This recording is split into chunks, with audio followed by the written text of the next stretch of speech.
It's stage 6 power cuts this hour. Eskom has ramped up blackouts from stage 5 to 6 just within 3 hours. The power utility is putting the blame on more breakdowns and delays in returning generation units to service.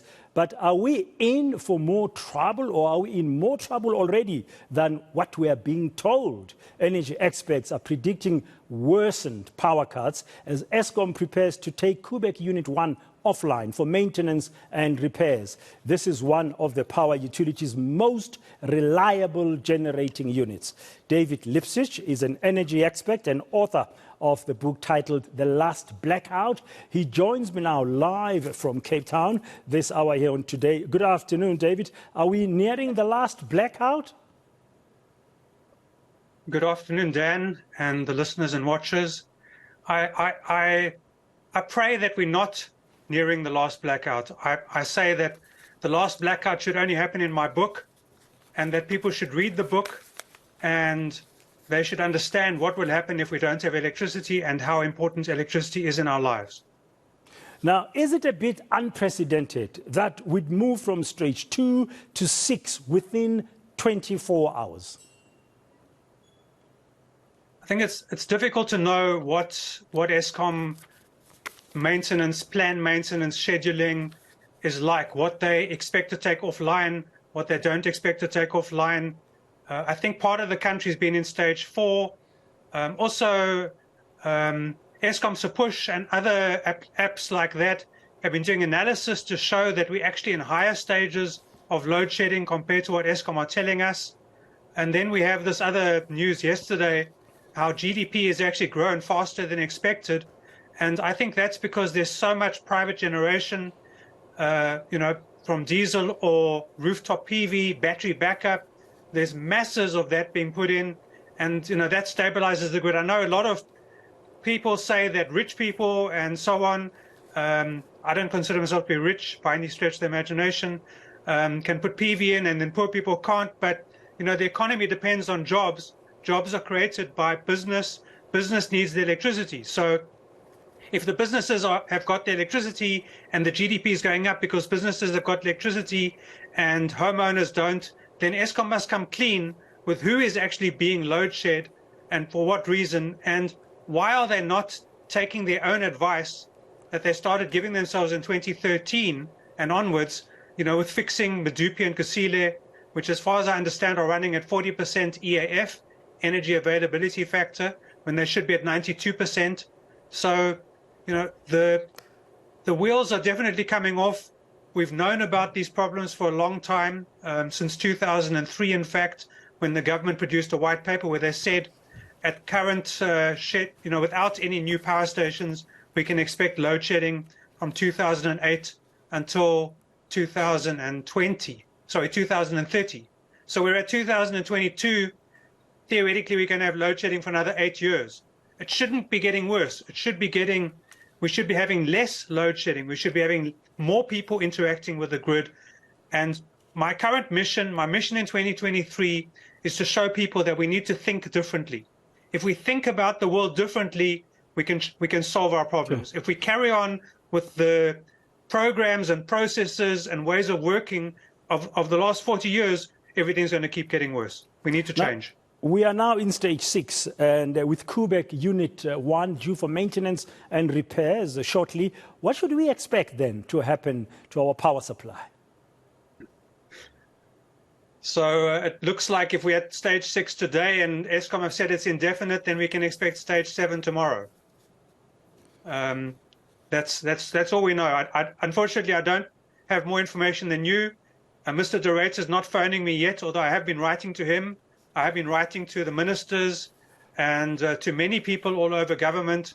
I've spoken to a presidential advisor recently, but they're certainly not paying me. But I've been trying to get them to pay me for a long time. And, but they also, although they're paying their paid advisors, they're not listening to them either. So it's kind of a very special and weird situation that the government have got these boards of directors, professional advisors, the presidential task team on the environment and energy, but none of these systems are working, and we need to ask ourselves why that is. I don't have that answer. But Dan, you have access to a lot of incredibly competent and amazing people. And maybe you can ask them, why are the government hiring very expensive consultants and not taking their advice? It's a very important point you are making there, David. And of course, we know there's that special task team that was set up just a few weeks ago by the president in that national, that address to the nation. Now, in your view, from what you've just said, does it look like Eskom has a plan to eventually resolve the power cuts? I mean, they've presented all kinds of plans, but practically, with Quebec coming off soon, if it comes off tomorrow, you say we will be in stage 7. Other people are saying we are way beyond even stage 7 at the moment. You know, it's possible, like I said, that we're worse than stage 7 because we know that Eskom are fiddling the books. My personal opinion is that Eskom should be focused on what they're good at, what they were good at, which is coal and nuclear and gas and that kind of base load, so-called base load power, and that they should leave renewable energy to private investors and small people, and that we should all work with each other, and that the ISMO, which is the Independent System Market Operator, that law was created, I think, in 2012 or 2013. So the law exists for the ISMO, that Eskom should be the ISMO or some other government entity should run the ISMO, the Independent System Market Operator, which buys and sells electricity across the grid. We've seen some private organizations doing it in a micro way, such as Mr. Rupert's Ventures recently, and others, where they're buying and selling excess electricity and then selling it on to other people in a kind of virtual power station. But I really think that Eskom need to focus on the existing fleet. I don't think they should be getting into renewable energy. I think other people should be doing that. I think there's much more competence elsewhere. I think that Eskom are too spread out. They're too thin on the ground. They're moving people around too much. And I think that they can get a handle on what they need to do. But there's also this whole problem with the coal supply. We should be, we built these 2 brand new sophisticated coal power stations. They require the best quality coal. We're putting the worst quality coal into them. And so the analogy I give is you fry your chips, you take the chip oil, you put in your car goes 3 kilometers, the engine seizes, it takes you 2 weeks to repair the car, and then you don't learn from your mistake, you put the same oil in. Eskom have got to learn from their mistakes, and they've got to put the best quality coal into their power stations, the best possible raw materials, the best people for doing the welding. They know what they need to do, but why they're not doing it, I don't know why they're not doing it. Okay, finally, with the last minute we have left in our conversation, David, you said in answering another question earlier, you're going to approach 2023 by thinking differently. You'll be urging us to think differently. Just give us one example of what that would look like. Okay. So if I asked you a question, Jan, what is the most important thing that you need in the next 3 minutes? What is your answer? In the next 3 minutes, I need to stay on air. Indeed you do. Good.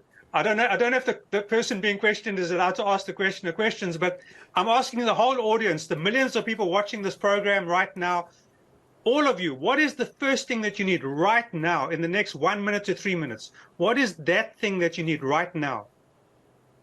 Okay, so I'm going to answer the question. You need air. You need to breathe. Breathing is the most important and critical thing you need to do. And because you need to breathe, you need to make sure that your environment is clean. And if you need to make sure that your environment is clean, then you need to make sure that your electricity supply is clean, your water supply is clean, your sewage is taken away properly. And by looking just at the next 3 minutes of your life, you can completely change your vision into looking at what you need in the next 100 years. Thank you very much for your time this afternoon and insights. As usual, David Lipschitz, an energy expert and the author of The Last Blackout.